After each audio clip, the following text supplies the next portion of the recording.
Hello guys, আসসালামু আলাইকুম। আবার চলে আসলাম আরেকটা নতুন ভিডিও। আমার মেকানিক স্কুলে আমি সব সময় আপনাদের সুন্দর ভিডিও দেখানোর চেষ্টা করি।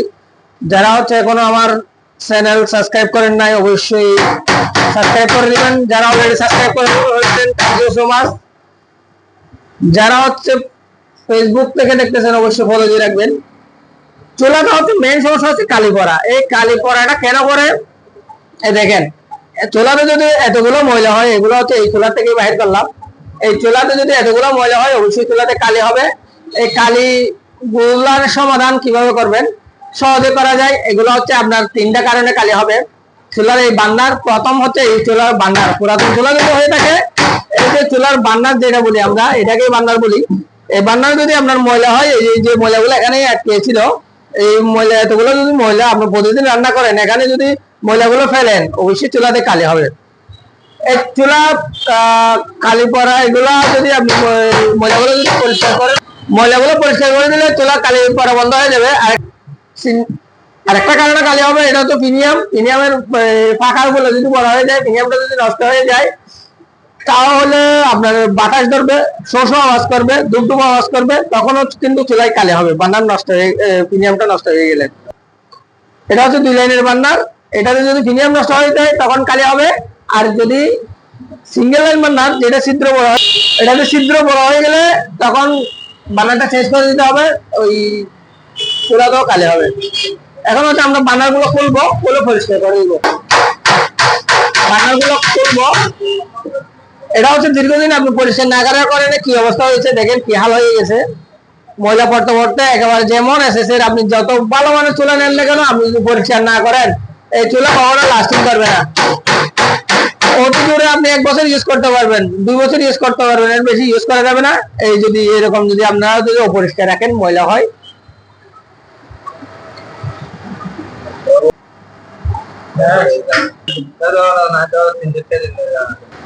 বান্নাগুলা জং ধরে যাওয়ার কারণে এগুলোকে ক্লিয়ার করতে হবে। এই যে আগে পরিষ্কার করে নিতে হবে। দেখেন এই বান্নার থেকে কতগুলো ময়লা। এখন আরো যখন যারা দিব, দেখেন কতগুলো, এগুলো বাইরে হচ্ছে কিন্তু এখান থেকে। আমি কিন্তু এখানে ঢুকে রাখি নাই। দেখেন কতগুলা। এতগুলো যদি ময়লা হয়, আপনার চুলাতে কালি হবে, অবশ্যই কালি হবে। কারণ এটা ছোট একটা ছিদ্র। আরেকটা এই দেখেন, এখানে বান্নারের ময়লা, বান্নারগুলো দেখাচ্ছি আমি।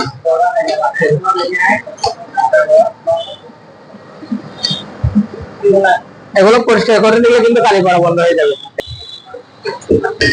দ্বিতীয় নম্বর কারণ, প্রিমিয়াম যদি ফাঁকা হয়ে যায়, ছিদ্র যদি বড় হয়ে যায়, তখন কালি হবে। এই যে চুলার নিচের অংশ, এই যে দুটো নিভল দেখা যাচ্ছে ভিতরে, এই যে দুটো,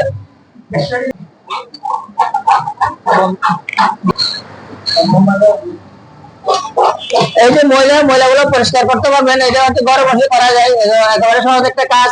আপনারা ঘরে বসে একটা যদি প্লাস থাকে, একটা স্ক্রু ড্রাইভার থাকে, একটা রেস থাকলে আপনি হতে পারবেন একজন চুলার ভালো টেকনিশিয়ান।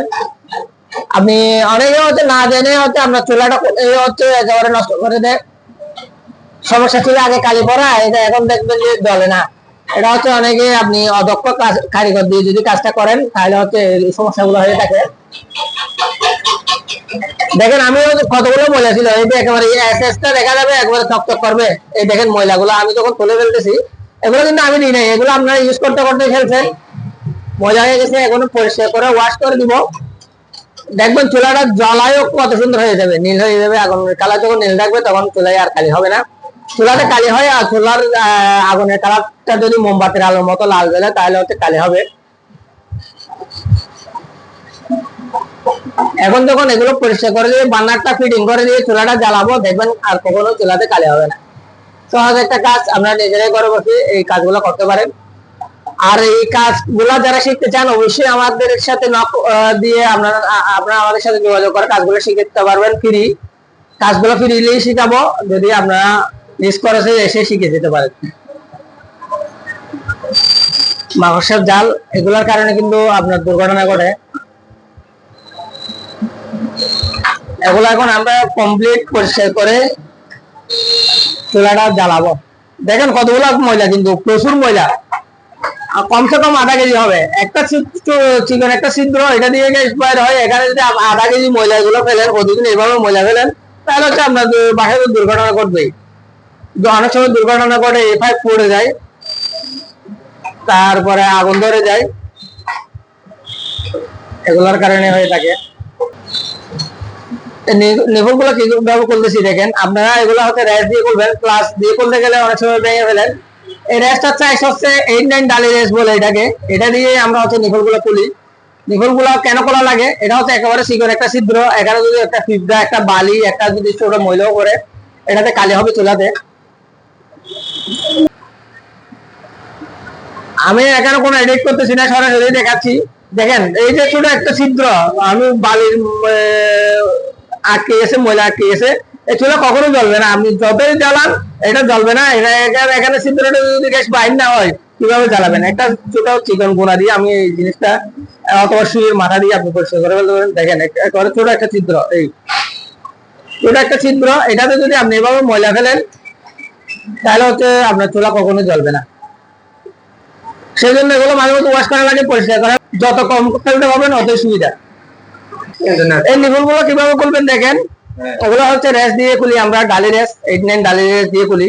এখন হচ্ছে এটা ওয়াশ করে নিব, 5 লাইনে গ্যাস লাগিয়ে এটা হচ্ছে ওয়াশ করবো আমরা।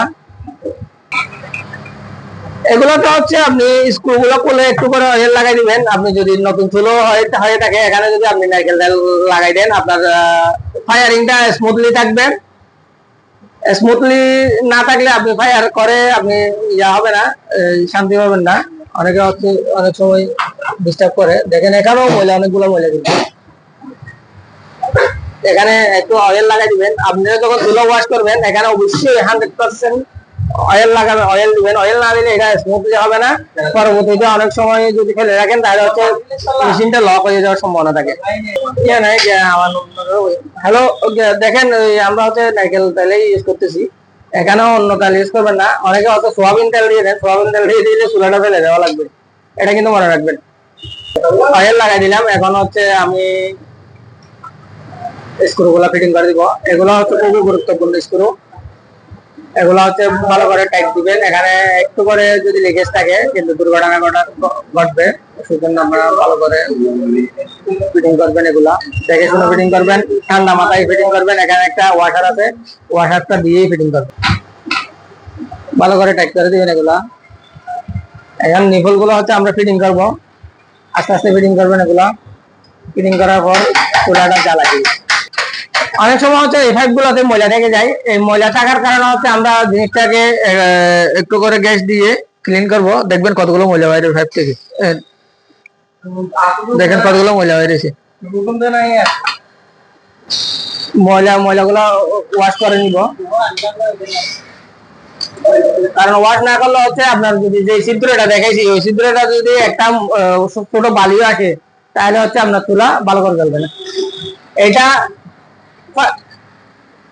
এটা ওয়াশ করতে গিয়ে আপনারা কখনো আবার ছোট বাচ্চা কাচ্চা রাখবেন। অনেকে হচ্ছে এরকম ওয়াশ করতে গিয়ে যদি সুইচটা মেরে দেন তাহলে হচ্ছে পুরাই আগুন ধরে যাবে।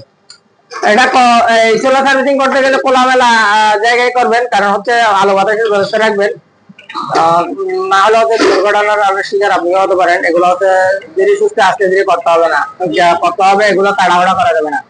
চুলা রিপেয়ারিং এর ক্ষেত্রে প্রিমিয়ামটা নষ্ট হয়ে গেছে, এই জন্য আমরা হচ্ছে প্রিমিয়ামটা চেঞ্জ করে দিলাম, টুকরো চেঞ্জ করে দিলাম। এগুলো হচ্ছে সবকিছু কিন্তু আলাদা আলাদা পাওয়া যায়।